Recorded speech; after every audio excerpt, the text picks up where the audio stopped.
ഊടാ രാജാല ധാരാ ബാല ധല ധല ധല ധര ധര ധല ധല ധിര ധര ധിര ധര ഓ ദിവി ധര ധര ധര. ഹല്ലേലൂയ ഹല്ലേലൂയ ഹല്ലേലൂയ ഹല്ലേലൂയ. ദൈവത്തിന് മഹത്വം, ദൈവത്തിന് മഹത്വം, ദൈവത്തിന് മഹത്വം, ദൈവത്തിന് മഹത്വം, ദൈവത്തിന് മഹത്വം. ഇന്ന് രാത്രി ആത്മശക്തിയാൽ ആത്മമണ്ഡലത്തിൽ ദൈവം ചില വിടുതലുകൾ അയക്കുക. ചില രോഗപീഠകൾ ഇന്ന് രാത്രി അടിക്കുക. ക്യാൻസറിന്റെ ശക്തികൾ, ബ്രെയിൻ ട്യൂമറിന്റെ വ്യാപാരങ്ങൾ, ഉദര സംബന്ധമായി എല്ലാം മേറാ രോഗത്തിന് ഇന്ന് രാത്രി സൗഖ്യം. ഡോക്ടർമാര് ചിലപ്പോ ഉപേക്ഷിച്ച വിഷയമായിരിക്കാം, അവൻ 4th സ്റ്റേജ് ആയി കാണും, അവന് ചികിത്സിക്കാൻ ഭേദമില്ലെന്ന് പറഞ്ഞു കാണും. പക്ഷെ ഇന്ന് രാത്രിയിൽ യേശു നിന്നെ സൗഖ്യമാക്കും. ഈ രാത്രി യേശു നിന്നെ വിടുവിക്കും. ഇന്ന് രാത്രി ദൈവിക വിടുതൽ. ദൈവത്തിന്റെ മകത്ത് ജനത്തെ അനുഗ്രഹിക്കുന്നു, ജനത്തെ അനുഗ്രഹിക്കുന്നു, ജനത്തെ അനുഗ്രഹിക്കുന്നു, ജനത്തെ അനുഗ്രഹിക്കുന്നു. ഈ ദേശത്തെ അനുഗ്രഹിക്കുന്നു, ചുറ്റുപാടുകളെ അനുഗ്രഹിക്കുക. ഓ ദൈവത്തിന് മഹത്വം, ദൈവത്തിന് മഹത്വം, ദൈവത്തിന് മഹത്വം, ദൈവത്തിന് മഹത്വം, ദൈവത്തിന് മഹത്വം. ആമേ. ഇന്ന് പ്രസംഗം അധികം കേട്ടില്ലെങ്കിലും ശരീരത്തിലൊരു വിടുതൽ അനുഭവിക്കണം. ഇന്ന് മെസ്സേജ് അധികം കേട്ടില്ലെങ്കിലും ശരീരത്തിലൊരു വിടുതൽ ഉണ്ടാകണം. ഇന്ന് വന്നത് പോലെ തിരിച്ചു പോകരുത്. ദൈവാത്മാവ് ഇന്ന് രാത്രി കാണുക. ചില ബന്ധനങ്ങളെ ദൈവം അടിക്കുക, ചില കെട്ടുകൾ ഇന്ന് രാത്രി പൊട്ടുക. നീ എന്റെ ബന്ധനങ്ങളെ അടിച്ചിരിക്കുന്നു, ഞാൻ നിനക്ക് സ്തോത്രയാഗം കഴിച്ചു. അടാ ദല ദല ധര ധിര. ദൈവത്തിന് മഹത്വം, ദൈവത്തിന് മഹത്വം, ദൈവത്തിന് മഹത്വം. രോഗക്കെടുതികൾ ഇന്ന് രാത്രി മാറട്ടെ. എല്ലാ പോരുകൾ ഇന്ന് രാത്രി അടിയട്ടെ. ദൂഷ വ്യാപാരം ഇന്ന് രാത്രി അഴിഞ്ഞു മാറട്ടെ.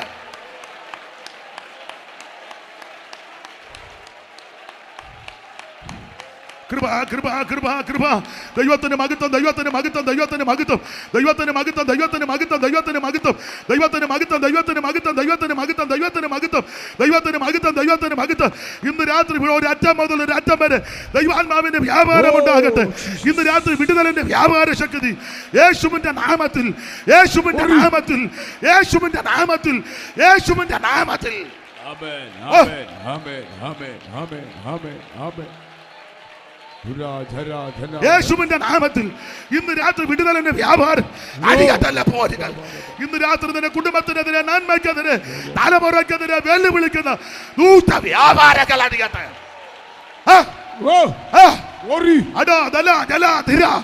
യേശുവിന്റെ നാമത്തിൽ കെട്ടുകൾ ഇന്ന് രാത്രി പൊട്ടട്ടെ. ദൈവശക്തി വ്യാപരിക്കട്ടെ. യേശുവിന്റെ നാമത്തിൽ, യേശുവിന്റെ നാമത്തിൽ ഇന്ന് രാത്രി വിടുതൽ, വിടുതലിന്റെ വ്യാപാര ശക്തി ആയിരിക്കട്ടെ. യേശുവിന്റെ നാമത്തിൽ, യേശുവിന്റെ നാമത്തിൽ വിടുതൽ. ബന്ധനങ്ങൾ ഇന്ന് രാത്രി അടിയട്ടെ. നിന്റെ കുടുംബത്തിനെതിരെ, നിന്റെ തലമുറയ്ക്കെതിരെ, ദൈവ സഭയ്ക്കെതിരെ, ആത്മിക ശുശ്രൂഷയ്ക്കെതിരെ എഴുന്നേറ്റ് നിന്ന് ആരാധിക്കാൻ താല്പര്യമുള്ള എഴുന്നേറ്റ് നിന്ന് ആരാധിക്കുക. ഇന്ന് രാത്രി വിടുതൽ വ്യാപരിക്കട്ടെ.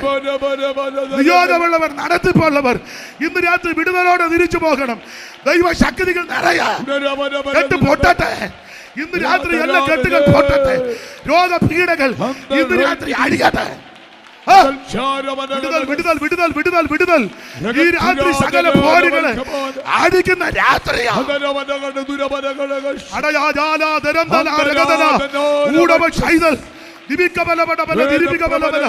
ദൈവത്തിന് മഹത്വം, ദൈവത്തിന്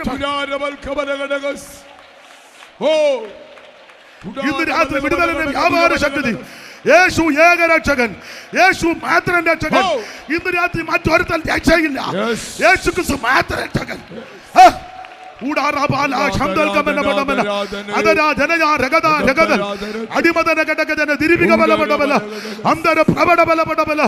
ദൈവത്തിന് മഹത്വം, ദൈവത്തിന് മഹത്വം. ഇന്ന് രാത്രി വിടുതലിന്റെ രാത്രി, ഈ രാത്രി വിജയത്തിന്റെ രാത്രി, ഇന്ന് രാത്രി ജയത്തിന്റെ രാത്രി, ഈ രാത്രി അത്ഭുതങ്ങളുടെ രാത്രി, ഈ രാത്രി നീക്കുപോക്കിന്റെ രാത്രി. യേശുവിന്റെ നാമത്തിൽ, യേശുവിന്റെ നാമത്തിൽ ഇന്ന് രാത്രി സൗഖ്യത്തിന്റെ വ്യാപാരം. ദൈവത്തിന് മഹത്വം, ദൈവത്തിന് മഹത്വം, ദൈവത്തിന് മഹത്വം. വിടുതൽ ദൈവിക രോഗശാന്തി വ്യാപരിക്കട്ടെ. എല്ലാ പോരുകൾ അടിക്കട്ടെ, എല്ലാ പോരുകൾ അടിക്കട്ടെ, ദൂതശക്തികൾ അടിക്കട്ടെ. അന്തൽക്കട്ട ധീരജാല യേശുവിന്റെ നാമത്തിൽ വിടുതലിന്റെ യാതൊരു ശക്തിയായ നിന്റെ ദാസന്മാർക്ക്, നിന്റെ ജനത്തിന്, നിന്റെ ദാസന്മാർക്ക് വിടുതൽ യേശുവിന്റെ നാമത്തിൽ വിടുതൽ വ്യാപരിക്കട്ടെ. ദൈവശക്തി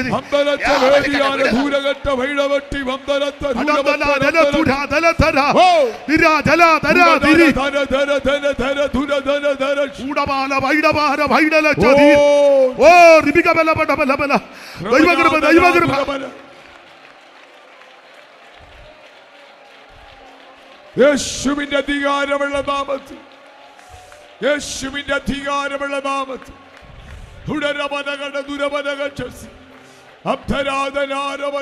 കൃപ, ദൈവകൃപ, ദൈവകൃപ, ദൈവകൃപ, ദൈവകൃപ, ദൈവകൃപ, ദൈവകൃപ, ദൈവകൃപ. കരമുയർത്തി ഹല്ലേലൂയ പാടാം. ഒരിക്കൽ കൂടി ഹല്ലേലൂയ പാടാം. ദൈവത്തിന്റെ പരിശുദ്ധാത്മാവ് ഇന്ന് രാത്രി ചിലരെ സന്ദർശിച്ചിട്ടുണ്ട്. ചില വിഷയങ്ങൾക്ക് ഇന്ന് രാത്രി ദൈവം പരിഹാരം ഇരിക്കണ്ട, എഴുന്നേറ്റു. ഇന്ന് മെസ്സേജ് അധികം സംസാരിപ്പാൻ ഒത്തില്ലെങ്കിലും ഒരു പ്രത്യേക നിയോഗത്തിൽ ദൈവാത്മാവ് ചില കാര്യം ചെയ്തിട്ടുണ്ട്. വരുന്ന ദിവസങ്ങളിൽ അതിന്റെ അനുഭവത്തിൽ വരും. നിങ്ങൾ സാക്ഷിക്കും. നിങ്ങളുടെ വീടിനത് വിടുതല, ഈ ദേശത്തിന് വിടുതല, ഈ സഭയ്ക്കത് വിടുതല. കരമുയർത്തി ഹല്ലേലൂയ പാടാം. ആ കരങ്ങൾ വീശി ദൈവത്തെ ഒന്ന് മഹത്വപ്പെടും. ഇന്നും എന്നേക്കും വേർപിരിയാതെ ക്രിസ്തുവിൻ കൂടെ പാർക്കും ഓ ഇന്നും ഓ വേർപിരിയാതെ ക്രിസ്തുവിൻ കൂടെ പാർക്കും നമ്മളെല്ലാം. കരമുയർത്തി ഹല്ലേലൂയ പാടാം. എല്ലാവർക്കും ഇരിക്കാം. ഇപ്പോഴത്തെ നിയമങ്ങളൊക്കെ അറിയാമല്ലോ. അതുകൊണ്ട് എന്നോട് പറഞ്ഞ സമയമായി. സന്തോഷത്തോടെ പിരിയാം. കർത്താവ് അനുവദിച്ചാൽ വീണ്ടും ഒന്നിച്ചു കൂടുവാൻ അവസരം ദൈവം തരട്ടെ.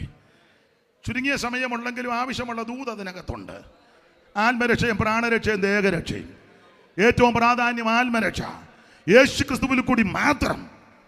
പരീക്ഷയിൽ തളർന്നു പോകരുത്.